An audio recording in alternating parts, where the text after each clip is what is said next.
Hi everybody, I'm Simon Cooper again, and actually not Simon Cooper again, I'm Simon Cooper from the Cooper Strip Club.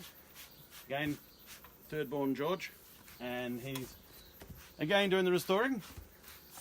And today we're on site in Dannevirke, which to the Australian audience is at the bottom of the Hawke's Bay in the North Island. And we've got a nice day, little overcast, bit of sun, and we're obviously going to be stripping the outside of these windows. So on the live stream part, we're going to be stripping these two sashes, and then after the live stream we'll continue the rest of it, and we'll put that onto the publication later. So this part is the first part of the guide that's falling off the deck. Part one, strip what's on the surface, and this is where it doesn't matter how thick the paint is, whether it's 30 coats of paint or 1 or 2, that's what we're doing here. So stripping off what's on, so stripper on, wait for it to do its thing, keep the surface wet with stripper.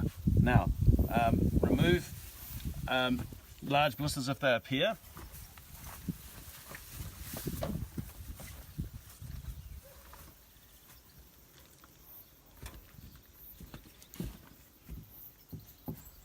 Now, we did a patch here yesterday, and that told us a few of its secrets to help us with today. And there's not a lot of paint on this window. We go to lots of places where there's 100 years worth of paint. This has been stripped somewhere in its life, and it was not stripped that well.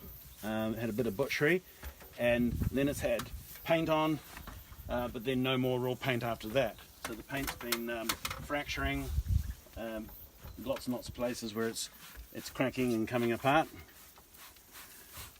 And George is putting a bit more stripper over top of the first coat of stripper. Our stripper is very thin, and we make it thin so that it absorbs. You can spray it easily, and you can then put more over the top to keep it damp.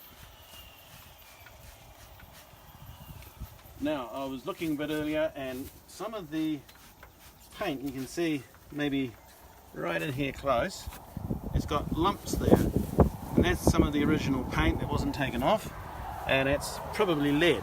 And when we were doing this yesterday, this yellow layer down here, that's lead paint there. So even though you would think it's been stripped of all that years ago, they've only taken some of the lead off. Okay, so with the product, it's really important to give it its time to work. We want to be able to spray it straight on and take it straight off to impress you all, but it's more important to show you what's real. So the idea of these live streams is showing you real-time stripping, and then you get the real idea of it all. Now, these hinges, we often get asked about hinges, and they're easy. The stripper will get into all those parts. Might Pat give those a bit more of a puff. Now, if you pull the trigger too hard, you will get a bit of a mist. So you get, play with the trigger here, George. So when you spray, look for not going, we get the big hiss, which you want is a little bit more gentle. And that way you're not going to get atomization that floats off down that way. You get very good at learning where to stand. If you're stripping here and your friend's next to you and it's slightly downstream, they might get the odd little spot and not be that happy with you. So now are you ready? Ready to come away, is it? Absolutely. You want to give it a couple of moments more, George, because I want to talk about a bit of health and safety quickly. Sure. Did you put the area frame? Haven't brought it out yet. There we go. Oh, look at that. Oh, we'll go into the business end. So rip into it, George.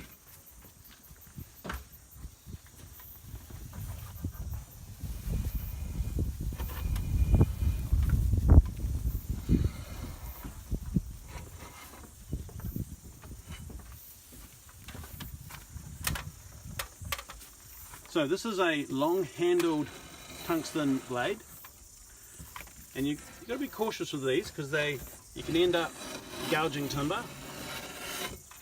and we're just trying to softly take off what's come away.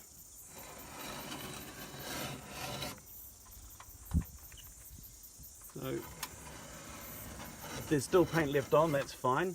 It's we get rid of all the bubbly stuff. If you start spraying stripper over top of old bubbles, the bubbles that the stripper's already achieved, you're just going to throw product away.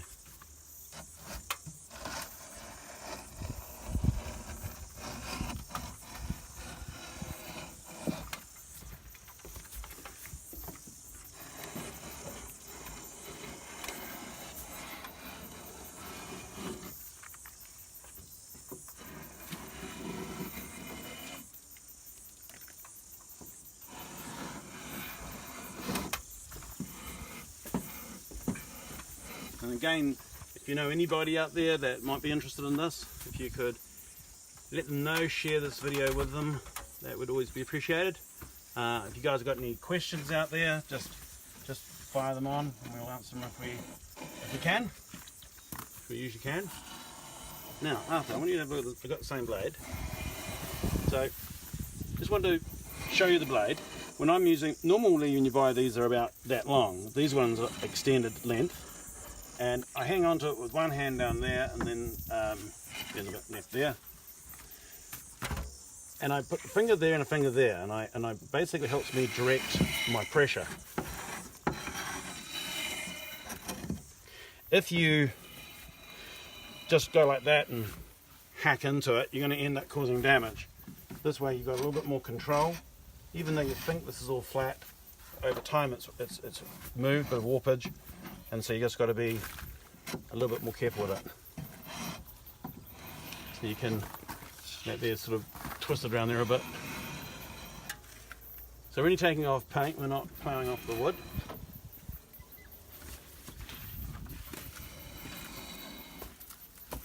Okay, so while George is working on that, we've got some masking that we've put up, and we've got a couple of really good masking tutorials on our website, which is coopersstripclub.com, and it shows it in detail. But what we've put around the window is a pre-taped masking film, which I'll quickly grab for you.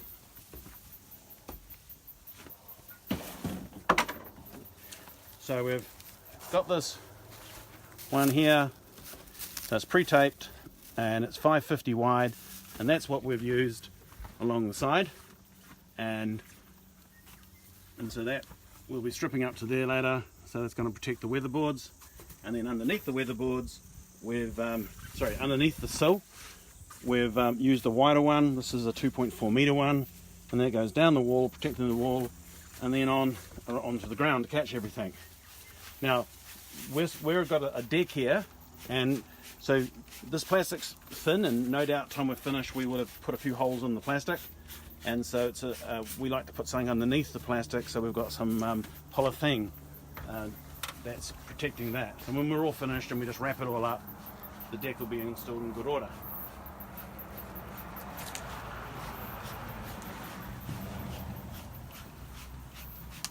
Now we're stripping at the moment where the sun, you can see down on the line here.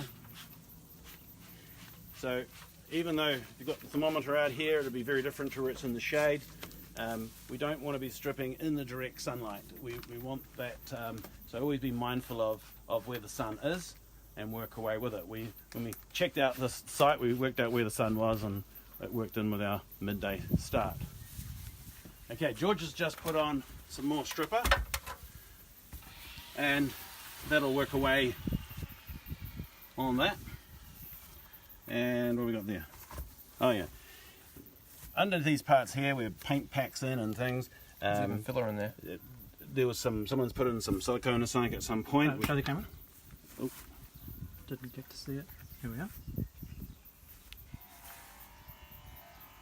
Cool. And that's where, actually, believe it or not, water can actually build up and cause future problems.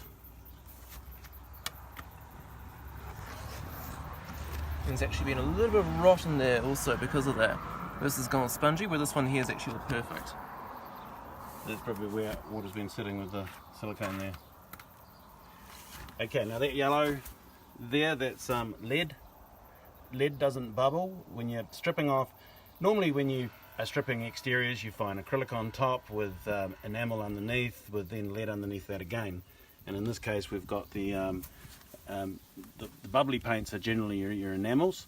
The yellow one there, it looks like it's doing nothing, but all it's doing is it's dissolving, and that's the lead. A little bit why that's softening on the health and safety.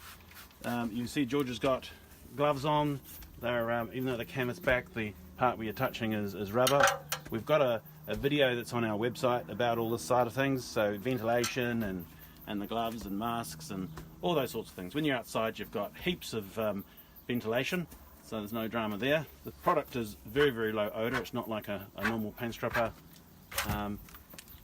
And where's that up to, George? Let's check what the grooves are wanting to do. This is just needing a little bit longer to soak to do its thing. And let's keep it wet.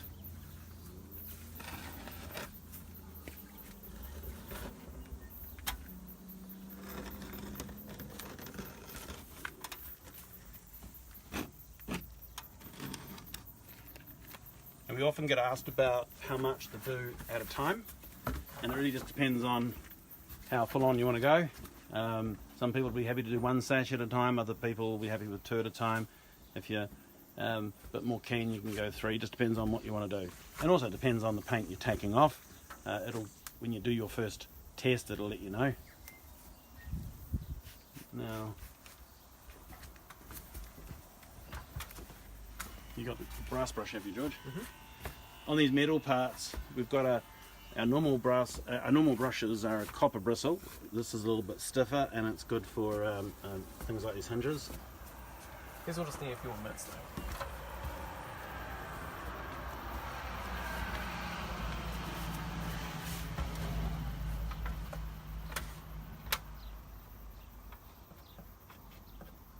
That looks good too.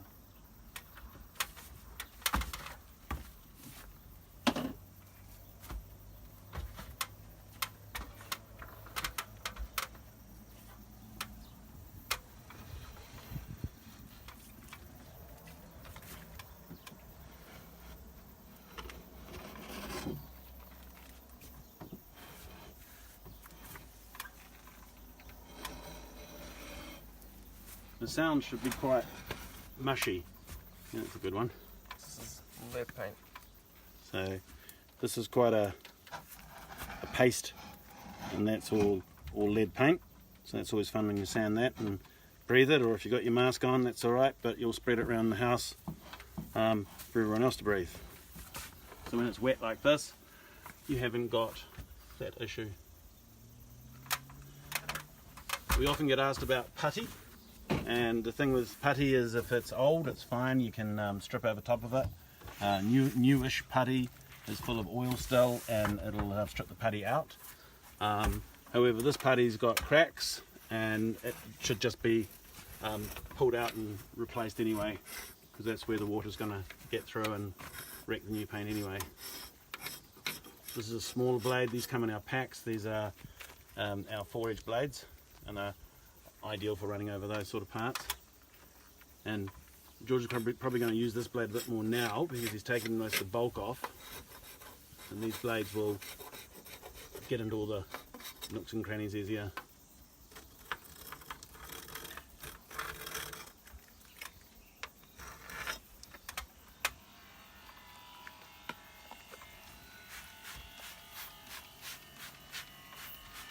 Now if the paint was heaps thicker, all it's going to be is the same thing, but it just might take longer to get right through. The paint will tell you the story. If it does heaps of blistering, then you'll take it off a few more times, and it's just each job's different, but it never ever doesn't get it off.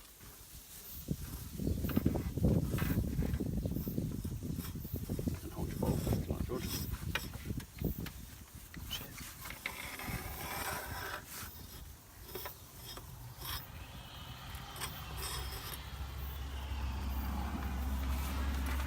putty's actually a bit concave, so a teaspoon would be fantastic for this.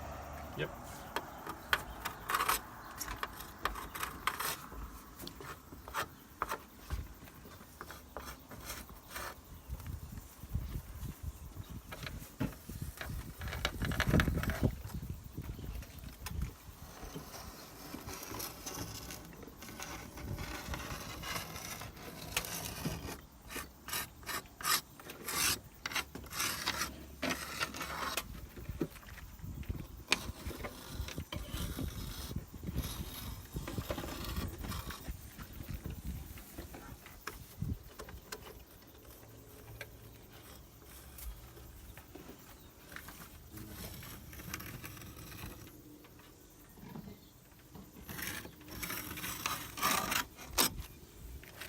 You're not going to use a teaspoon today, George. Marlon has one more probably.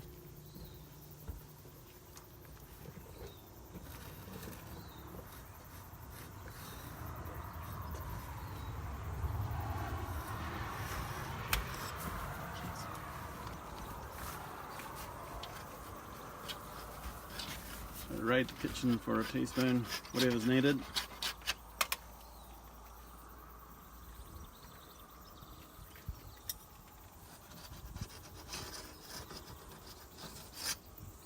Is the bottle gone?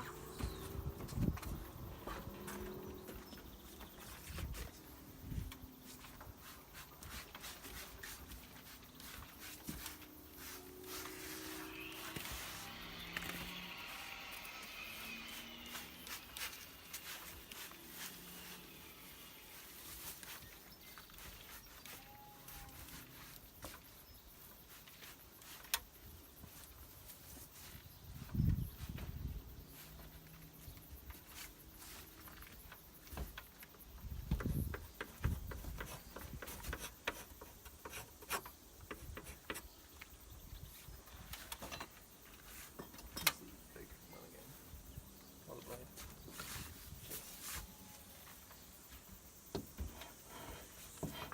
Now the timber on the sashes is cedar, and it's a very absorbent wood, and we're probably going to find that when they did strip this once and painted it, the primers and things are going quite deep into where it was raw.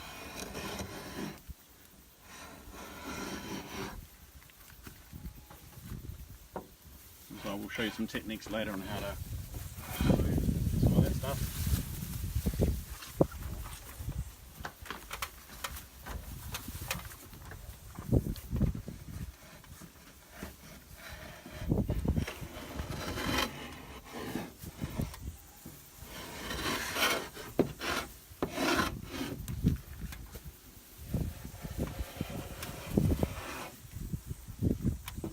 Suggest those bottom parts do from the ground, George. Sorry? I'm going to suggest these bottom parts do from standing on the ground. Okay.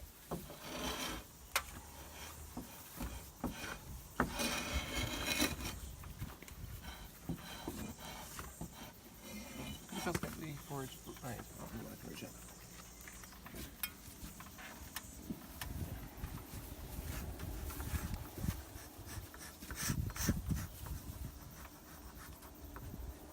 Looks like someone's gone on with some big, strange tool and actually warped Yep. the timber For a bit points. of weirdness.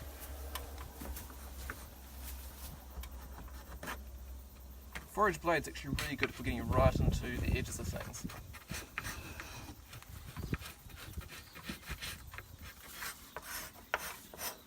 I would put some extra on that. Yeah. Keep it wet.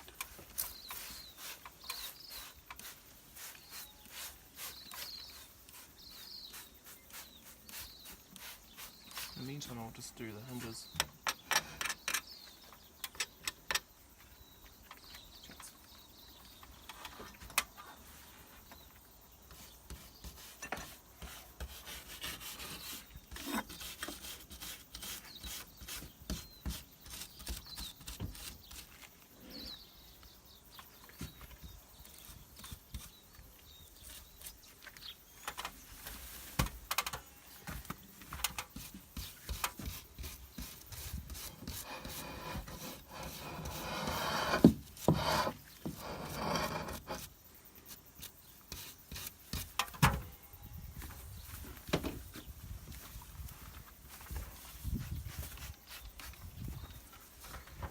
So when you're doing the job, when we do the rest of it after this live stream, we'll be working on the whole window at once. So if something needs extra 10 minutes to soak, then that's all fine. You just work on another part while it's doing that.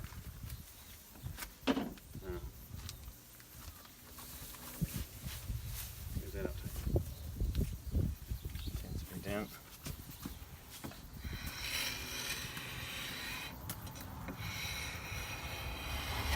You can see all these scratches from a past grinder. So what you can do with these blades, because they are a limbo blade, is when you're down to that part there, you can actually just slice a little bit of those marks off, so it makes the little bit of a repair at the same time. And get that fluffy stuff off, get some more stripper onto there.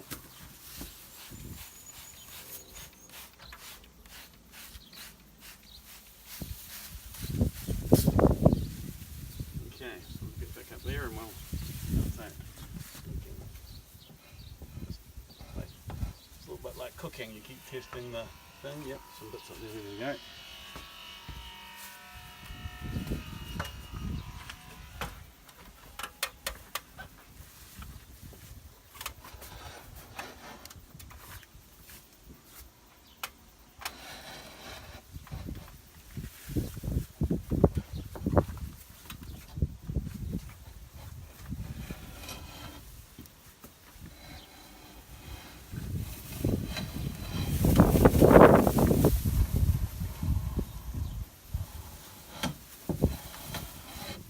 So the old dog's gonna suggest something again. Off here, George.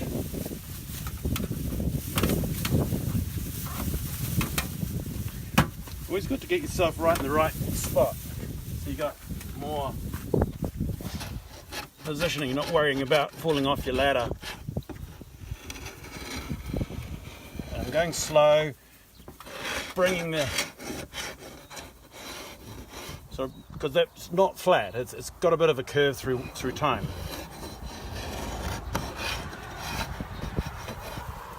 And when you're sort of leaning right out, you're not getting the pressures where they should be.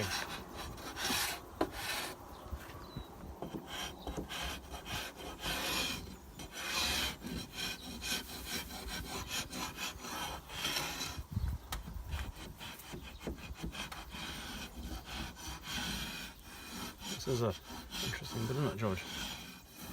Yeah, it's actually been ground away in chunks, so it's definitely not flat.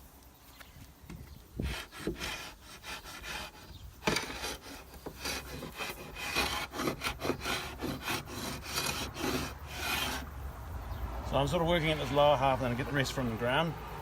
And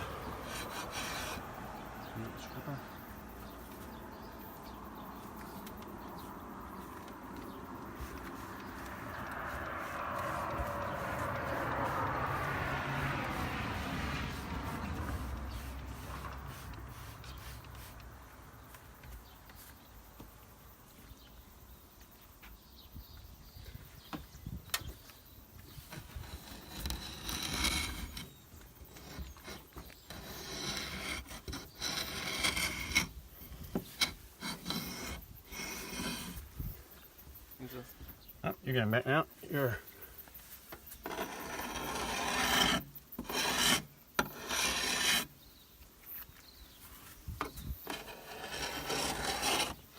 at the end of the day with this putty, because I'm thinking it's going to be replaced anyway,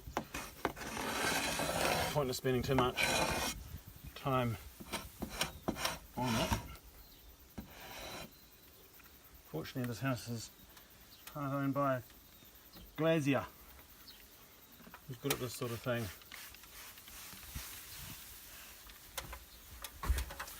Okay, George, up there. Not that one there, the other side.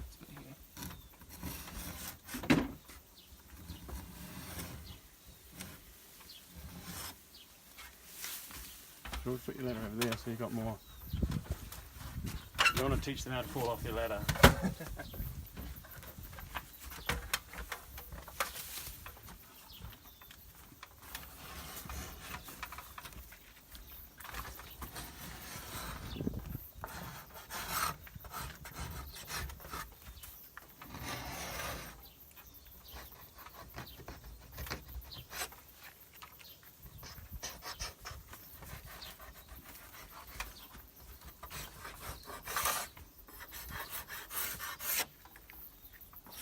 dry.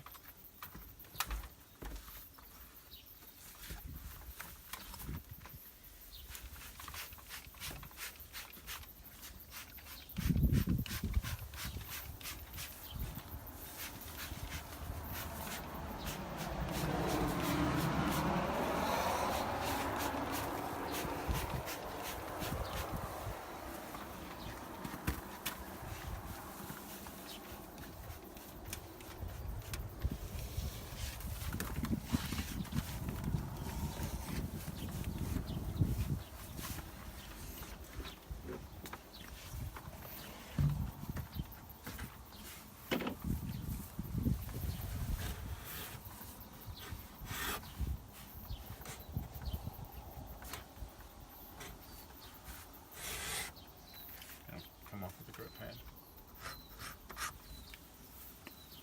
Alright, let's see what we got.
Grain's got a bit fluffy there.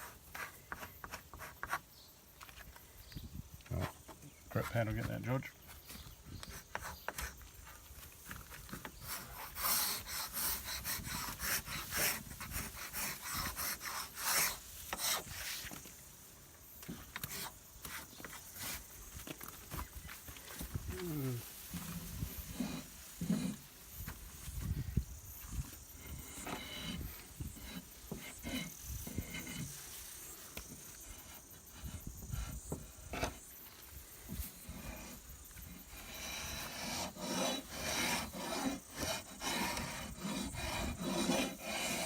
And this windowsill's had many years of probably having no paint at all on, and so there's always a bit of weathering, so a little bit of a micro shave's not a terrible thing.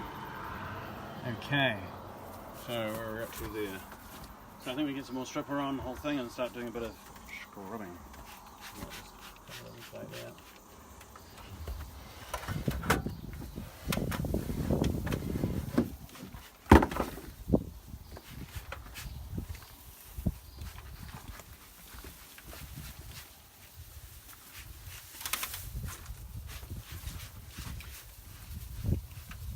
So we're up to part 2, and this is where we're going to get the paint out of the grain. Now we're not trying to varnish it afterwards, so the idea is to create a clean, dry, absorbent surface, and that's what we're going to do. If your timber has got a lot of paint left on it, and you think that's alright for resanding, you often will find you're wrong. The new paint will fail on top of many coats of old weathered stuff. So a light sandbag of these sort of things and then more paint on top isn't the right recipe for a long-term success.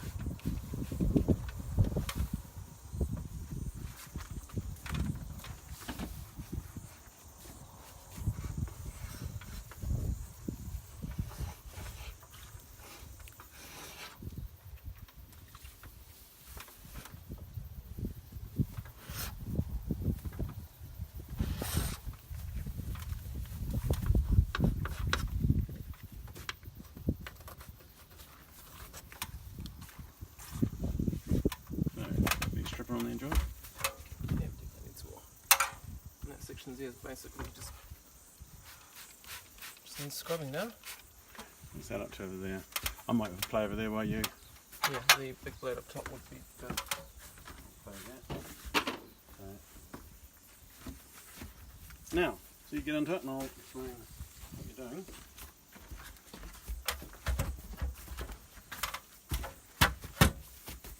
I'll play here, George. You start your scrubbing over there.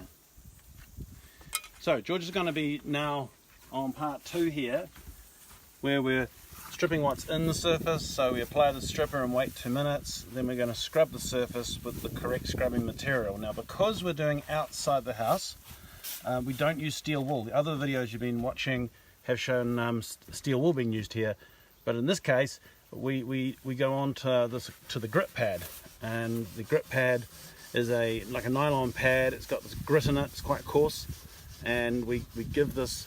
So this scrubbing in here has been done with the grip pad. Now, the more paint you've got off on part 1, the less grip pad you're going to go through. But this particular project, there's a lot of in-grain paint to deal with, so you will go through a bit of it. So you keep the surface wet, and as it's going through, you're scrubbing away on that wet surface.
When we did this patch yesterday, we found there was a lot of pigment in the grain, and we don't have to get every last bit out. We just got to get it to a point that we know we've got absorption. So other jobs that have got no stripping from day one, you'll find that when you've got it off down to the one that's actually cleaner, it's when it's had a sort of a restoration job halfway through its life. We're having to deal with some dodgy methods from 20 odd years ago, I suppose.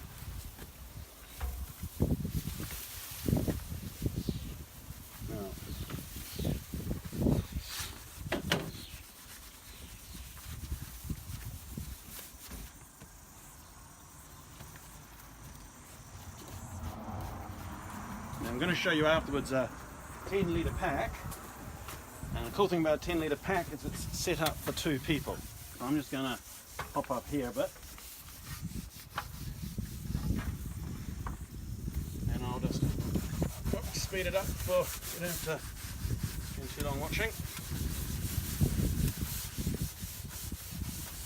So keep the surface damp. You don't want to have it dry out.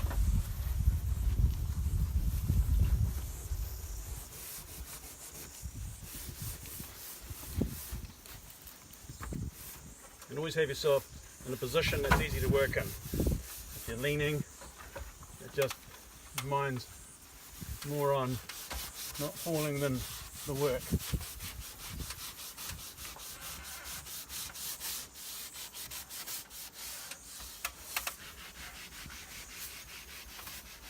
I'll just put that on there, George.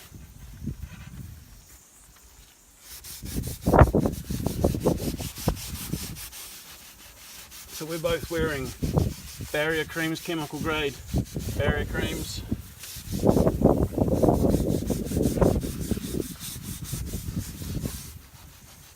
So you can see the pads clogging up with residues from in the grain, which is all quite normal. As I said, the more you've got off, the less of this scrubbing and pad work you have to do.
If you find a bit of paint like that, the blade will just save wasting pads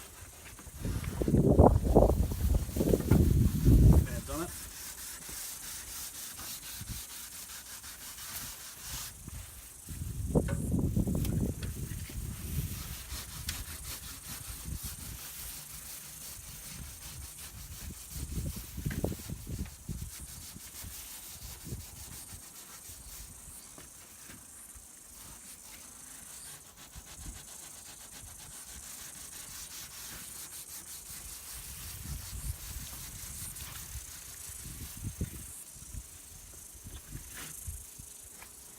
More than some drops. I think that's about fine there, George. Is that too sweet?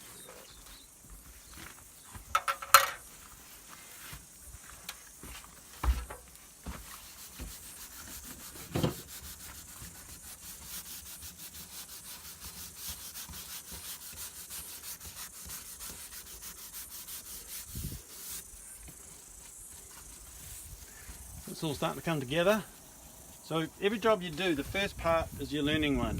And so this one, as I said, what we learned from last night is we knew there was going to be pigment deep in the grain.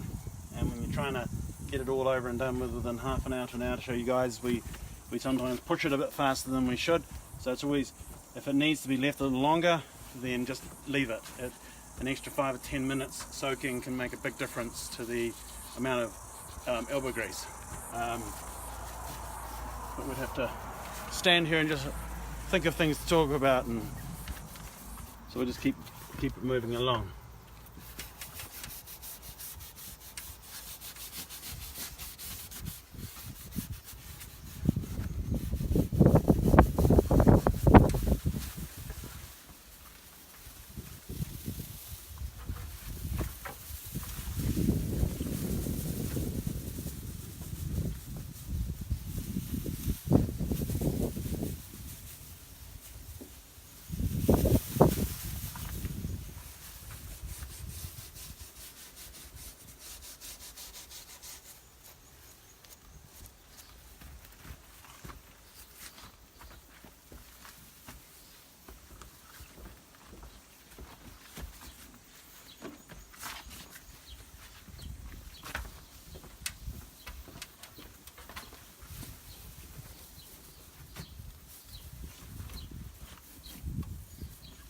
worry about too much today, George.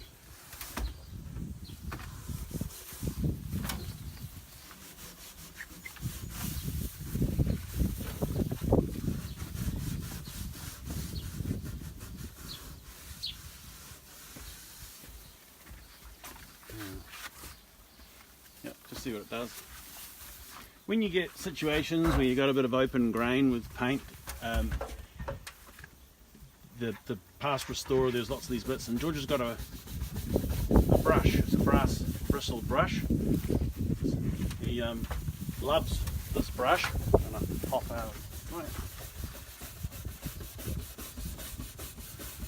So it's all soft with the stripper, but it's these bristles just sweep it out. That's quite an improvement. Those last little skerricks don't matter unless you're planning to clear finish it. Have a look at the brush. It's on the side. Basically a shoe brush that we've had these brass bristles put into.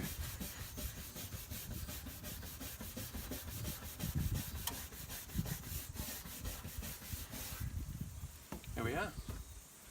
Okay.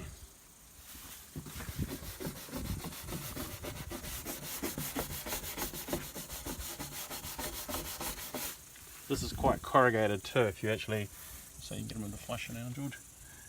So if you, all those little black browny lines there, they're quite raised. Yep. So George just giving it a quick wipe down.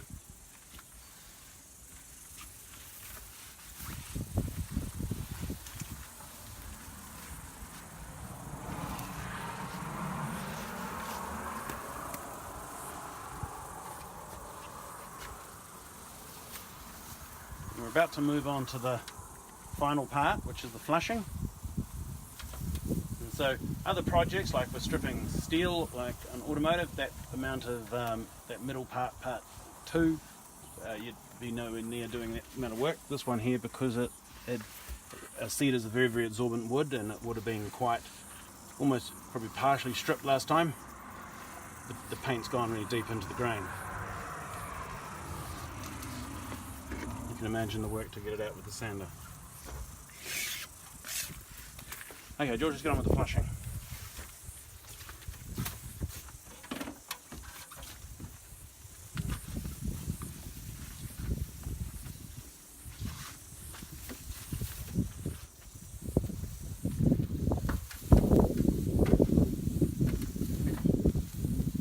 Now, I'll come around behind you. So the flusher, part 3, it's coloured in blue to go with the blue liquid, and this is a paraffin based spirit, and what it's used for is to rinse the timber clean. So part 3 is flush the surface clean. So we've got this spray, scrub, spray, wipe. So what do we mean by that? Well, spray flusher onto the surface, that's easy. Scrub it with the correct scrubbing material, which again is the grip pad. So use a clean one, don't use an old one, and think you're going to save yourself any money. All you're going to do is spread residue back into the grain.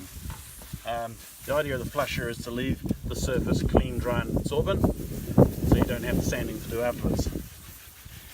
So, I'm going to put it there as well.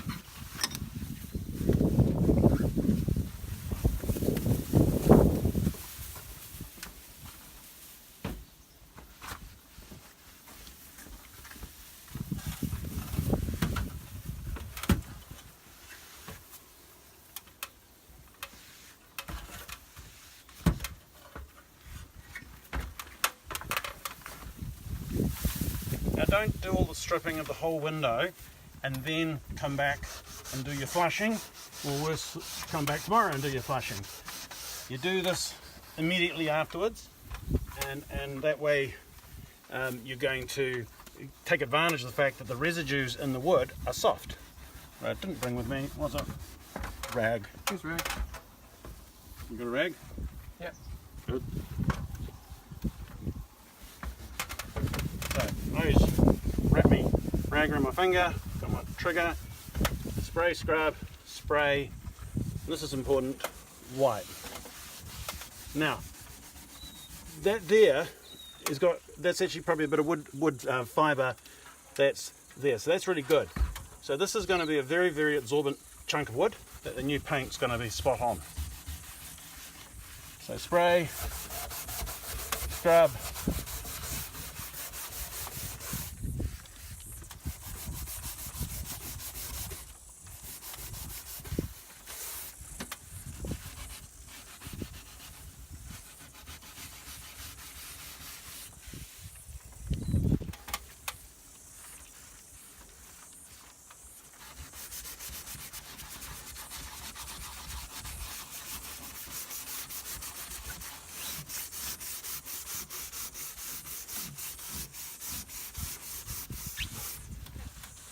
So if you've done part 2 well, then the flushing's generally quite a quick, fast process.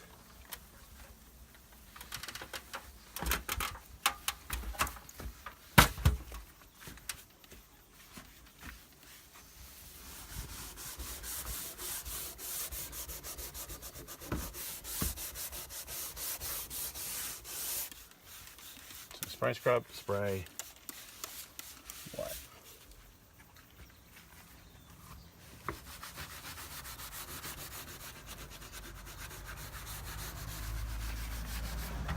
Now the reason we use paraffin-based spirit is it doesn't dry as quick as like meths or thinners, and so you got a bit more scrubbing time, so you actually use less of it. Also, it doesn't smell like a lacquer thinner or gun wash, that sort of stuff. So it's nice to do a workaround.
So this piece of wood here is called a mullein, and that looks like Remu. And then your sashes are cedar, which are ideal, they don't warp. And we're not 100% sure, but the sill is either Totara or Kari. It's this goldness sort of leans more towards Kari. The grain patterns are pretty similar. The Totara is a little bit more pink, so that's quite gold.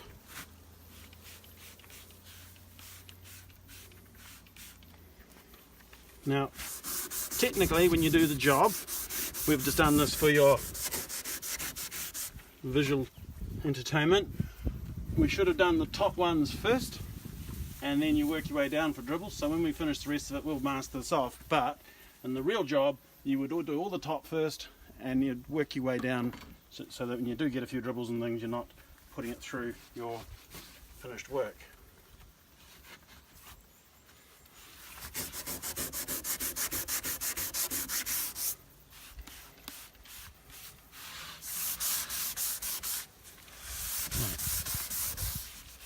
So you're sort of spraying and scrubbing all at the same time.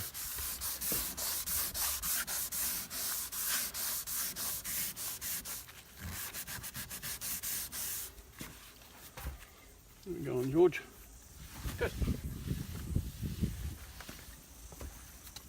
And I was going to play a bit more there. Can you get that a wipe? I'll do. Down, please.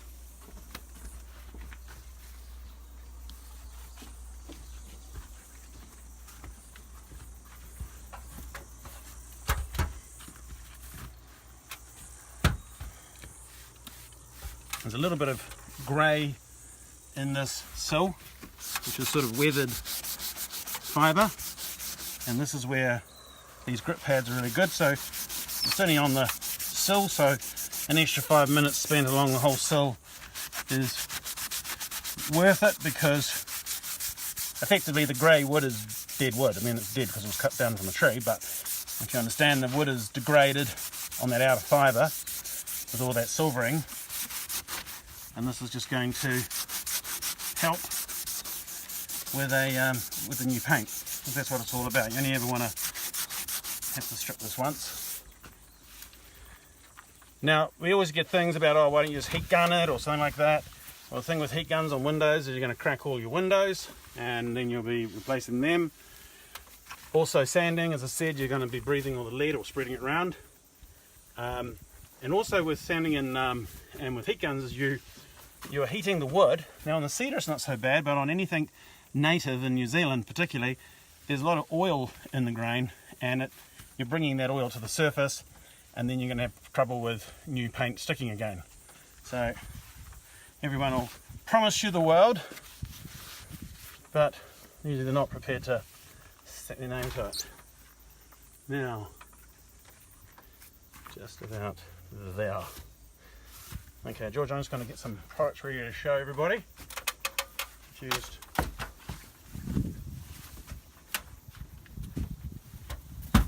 wipe anything there that needs to be wiped.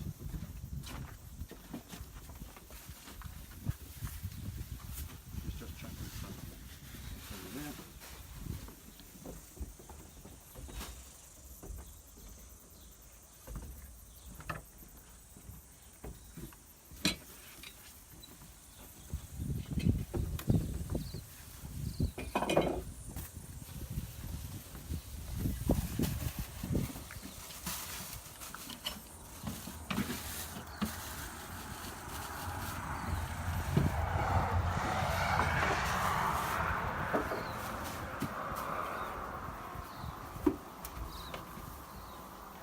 One thing, if you could just get that block of wood, George.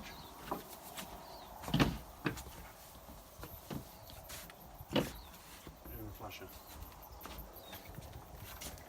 Little tip. So you've got a brush and it's got goo in it. So what do you do with the goo? Well, one thing you do is spray some flusher into the bristles. Get a block of wood.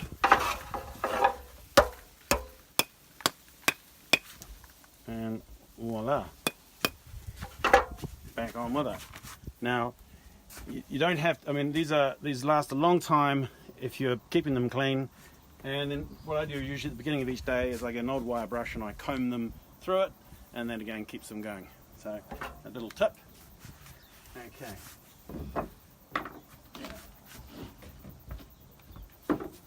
let's, George, bring my little table, worry about that, so people want to watch that.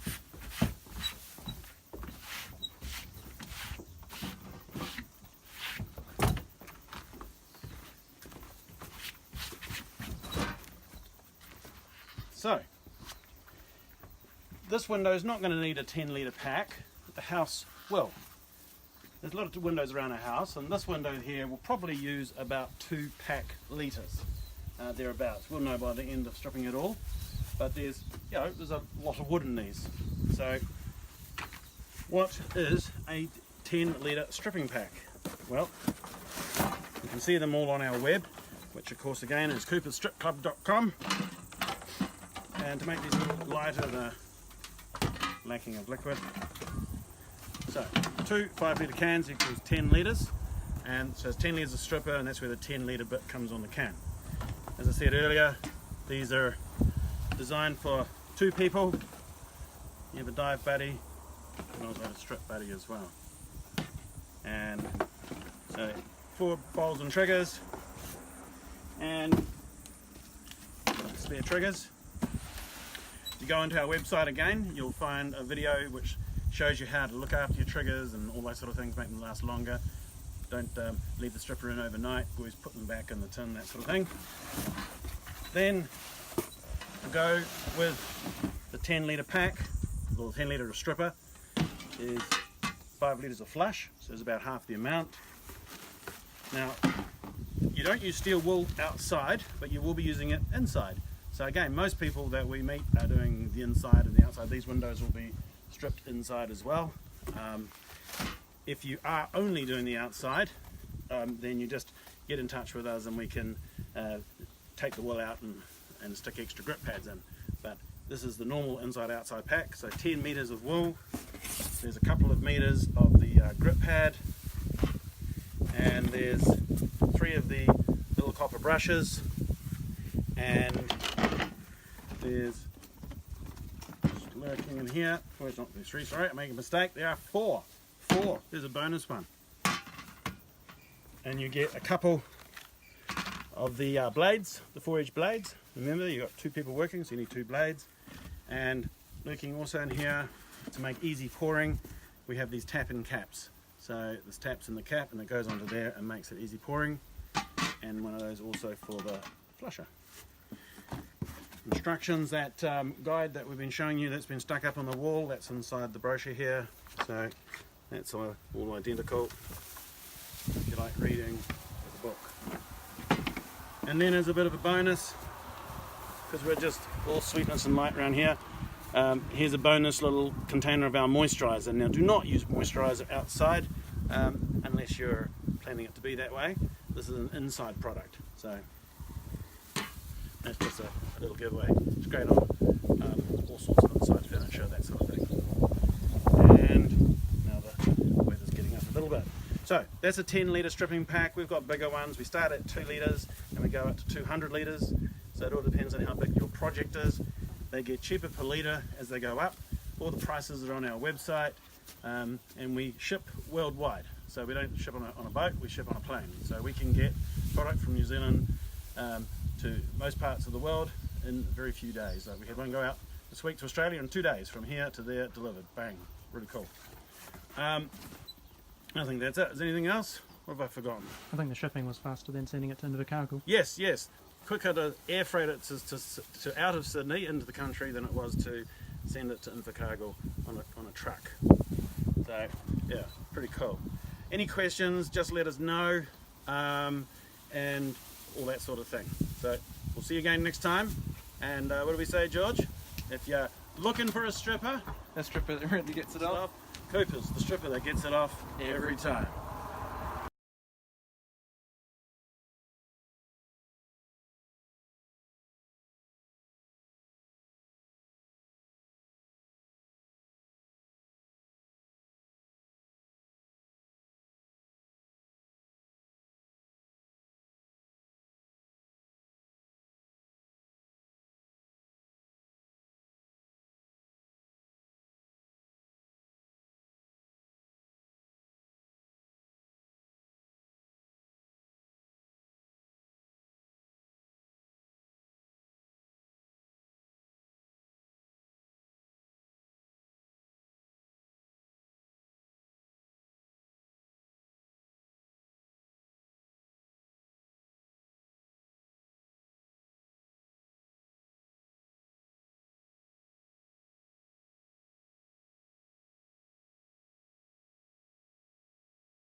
Cheers, everybody.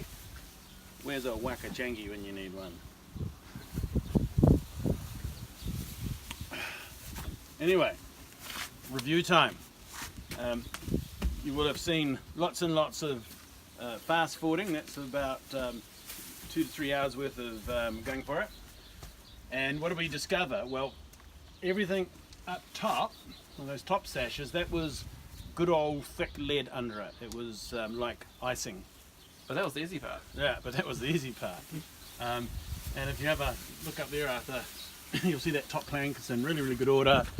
And that's what lead does, is it just looks after things really, really nicely until it breaks up. So that was, if the whole window was like that, that would have been cool. But never mind, it wasn't. So we discovered that in the bottom half particularly, the lead had obviously crumbled up over time, because that's what happens with lead, with years and years of sun. And the person that restored it must have loved having a grinder, because it had attacked it and there was just so many marks in it that I had to do a bit of additional shaving. So this is this blade I showed you earlier, but the short edge on it's got this curve, and so it gives us the ability to do a light shave, where you would have seen me sort of using it in that action, and because it's got a curve, you're not gouging into the timber, which is, these are magic. So it probably added half an hour to the job, getting rid of damage that the grinder man did. Grinder man, you know, did that. Anyway, so it's all been, after we've done that, we're able to then put the flusher on and give it a good scrub with the grip pad, and that smoothed all that out. Now it's all good as gold. So even though it had had a hard life, it's good for another round. We decided not to do the putty, because the putty's all being replaced, so why waste product on putty that's being replaced. So that was that. I've got my little notes. Brain's gone fuzzy. Yeah, masking. Yes, very good. The masking worked to treat. The whole lot's still nicely intact. We had a bit of a breeze going, and so the weatherboards will all be in good order. And at the bottom, it's all caught the rubbish really nicely. And so it's a sort of a control, and we'll take a shot later when we've wrapped it all up. But it's just a really good way of controlling this. Usually I would remove a little bit as I'm going, but I wanted to show you how good the masking is. Now, in the real world, I would have been working on this window by myself, and George would have been working on the window at the other end. And we would sort of not be on top of each other a little bit, but that's all right. This was for TV magic. So anyway, I was going to show you, can't put my beer down. There we are. What is the most important thing, as I've said, and I'll say it every time, and that is a clean, dry, absorbent surface. Some people will say, well, you don't need to make it this good. Well, you do. We go to the houses that fail every week, and I've had the houses prepared and painted by people with that badge on the back of their van and all that sort of thing, and that's all cool. And there's lots of really, really good ones out there. But there's also people that think you can paint over top of dodgy paint. What you want is absorption. That's absorption. The paint goes on, the primer, and it's going to soak in. Everything's about good preparation, good foundations, and that is what Coopers is about. So, thanks for watching. We want ideas for other live streams and other productions, and doesn't matter where you are, or it does a little bit at the moment. We're not going to go across the world at the moment, but we're working towards it. So, good ideas for us, please. Cheers, and it's a wrap.